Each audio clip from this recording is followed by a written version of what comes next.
In the darkest years of the 20th century, Europe became the stage for one of the most tragic events in human history.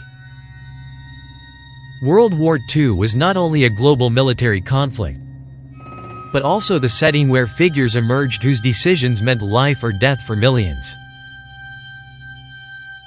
Behind the uniforms and the regime's machinery was a group of men who pushed their ideology to the extreme, carrying out policies of persecution, forced labor, and extermination.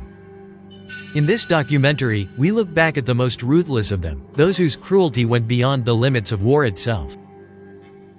This story does not glorify these figures, but exposes, with honesty and objectivity, their actions, their role in the regime, and how they became symbols of horror. From concentration camp commanders to high-ranking officials, we will reveal who they were and what fate awaited them after the collapse of the Third Reich. This is a necessary reminder of how far unchecked ambition, blind obedience, and dehumanization can go when turned into tools of power.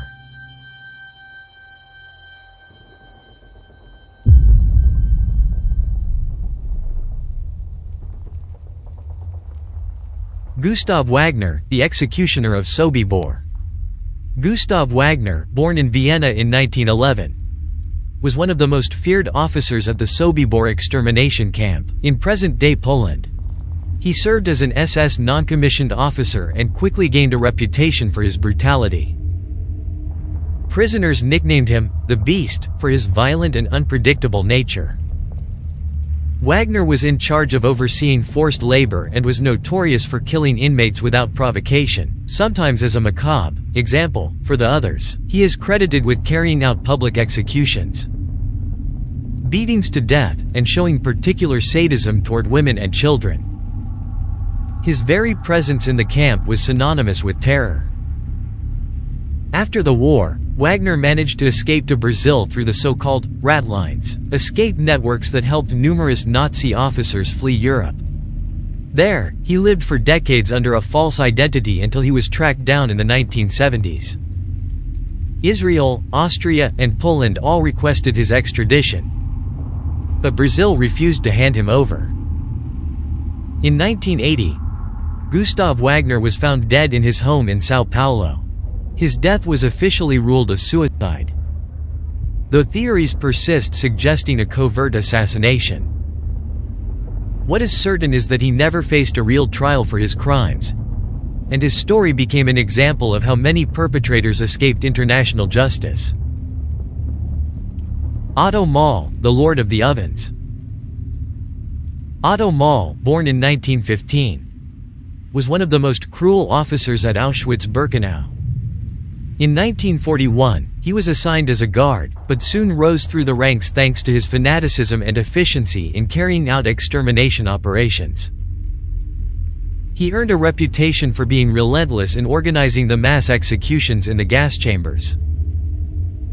Moll was head of the crematoria and supervised the open-air burning pits when the ovens could no longer keep up with the number of bodies. Witnesses testified that he boasted about his work and even practiced shooting prisoners as if it were a sport.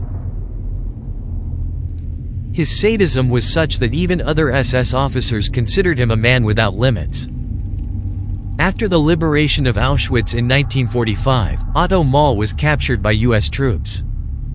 His trial was held in Dachau in 1946, where numerous survivors testified against him. He was sentenced to death for war crimes and crimes against humanity. On May 28, 1946, he was executed in Landsberg. The case of Otto Moll shows how, even within a system designed for mass death, there were individuals who saw horror as an opportunity to unleash their own personal cruelty. Eduard Wirths, the chief doctor of Auschwitz. Eduard Wirths, born in 1909, served as the chief physician at Auschwitz. Unlike Joseph Mengele, who became far more notorious in the media, Wirths was the direct authority responsible for overseeing medical experiments and the selections carried out on the arrival ramp. Wirths not only decided which prisoners would be sent to forced labor or directly to the gas chambers, but he also authorized pseudo-scientific research on women and sick inmates. His stated goal was to improve the regime's medical practices, but in reality, this translated into systematic torture and death. When Germany lost the war, Wirths tried to escape and hide in the Bavarian region. He was arrested by Allied forces in 1945, but before he could face trial, he committed suicide in his cell on September 20th of that same year. His case remains one of the clearest examples of how medicine was turned into a tool of extermination, far removed from the Hippocratic Oath. Karl Otto Koch, the Beast of Buchenwald. Karl Otto Koch, born in 1897, was the feared commander of the Buchenwald concentration camp. More than for military discipline, he became infamous for his extreme corruption and brutality. Together with his wife Ilse, Koch turned Buchenwald into a means of personal enrichment, seizing prisoners' belongings and ruling with arbitrary violence and a constant climate of terror. His administration was marked by abuse of power, where repression served not only the regime but also his own ambition and greed. Ironically, he was not punished for the countless murders and atrocities committed under his command, but for theft. In 1943, the Gestapo arrested him for corruption, and an SS court sentenced him to death. He was executed in 1945, shortly before the war ended. Koch remains a symbol of the corruption within the Nazi system. A man who used the machinery of terror not just to enforce fear but also to satisfy his own personal gain. Martin Sommer, the sadist of Buchenwald. Martin Sommer, known as the executioner of Buchenwald, was an SS officer whose reputation for cruelty made him feared even among other camp personnel. He served as a prison guard and was responsible for the punishment cells. Sommer devised inhuman torture methods, from the use of medieval stocks to experiments testing physical endurance. Prisoners who fell into his hands rarely survived. His brutality was so extreme that even the SS eventually considered him excessive. In 1943, he was removed from the camp after an internal investigation, not out of compassion for the prisoners, but because of disciplinary concerns. After the war, Sommer was arrested and put on trial in West Germany during the 1960s. He was convicted of war crimes and died in prison in 1988.